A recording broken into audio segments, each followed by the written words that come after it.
सरकार लोगों को महंगाई से राहत दिलाने के लिए कई तरह की सब्सिडी उपलब्ध करवाती रहती है।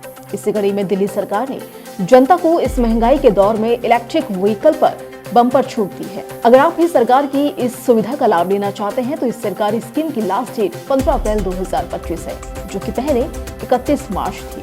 साल 2020 दिल्ली में इलेक्ट्रिक व्हीकल पॉलिसी को शुरू किया गया था, लेकिन इसमें काफी लंबे समय से कोई खास बदलाव नहीं किया गया, जो कि इस बार हुआ है। साल 2025 की नई इलेक्ट्रिक व्हीकल पॉलिसी के तहत अगर आप इलेक्ट्रिक व्हीकल मार्केट से खरीदते हैं तो आपको करीब 30,000 रुपए तक की सब्सिडी दी जाएगी। वहीं अगर आप अपने रजिस्टर्ड पुराना 2 व्हीलर वाहन देकर दूसरा इलेक्ट्रिक स्कूटर, मोटरसाइकिल या फिर स्कूटी खरीदते हैं तो आप 5,000 रुपए और बचा सकते हैं। इलेक्ट्रिक व्हीकल पॉलिसी का लाभ अगर आप भी समय पर उठाना चाहते हैं तो इसके लिए आपको कुछ जरूरी बातों का ध्यान रखना होगा, जैसे कि दिल्ली सरकार इलेक्ट्रिक व्हीकल पॉलिसी के तहत सिर्फ मालवाहक वाहनों की खरीद पर 30,000 रुपए की सब्सिडी की सुविधा दे रही है। वहीं पहले बैटरी कैपेसिटी प्रति किलोवाट 10,000 रुपए की सब्सिडी मिलती थी और ग्राहक अधिकतम 1,50,000 रुपए तक की सब्सिडी की सुविधा ले सकते थे। व्हीकल खरीदने के बाद सब्सिडी क्लेम करने का तरीका बहुत ही सरल है।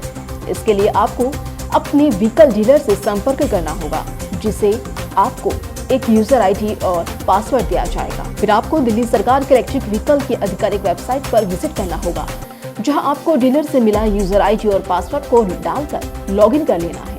लॉगिन होने के बाद आपके सामने एक फॉर्म ओपन होगा, जिसमें आपको वाहन और बैंक से जुड़ी अपनी सभी जानकारियों को दर्ज कर सबमिट कर देना है। आपके द्वारा दी गई जानकारी का सत्यापन होने के बाद सब्सिडी खाते में ट्रांसफर कर दी जाएगी।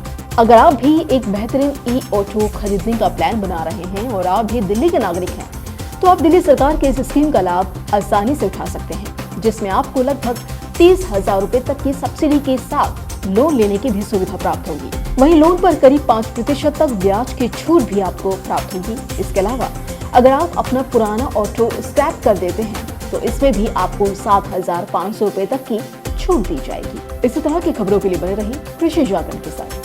धन्यवाद।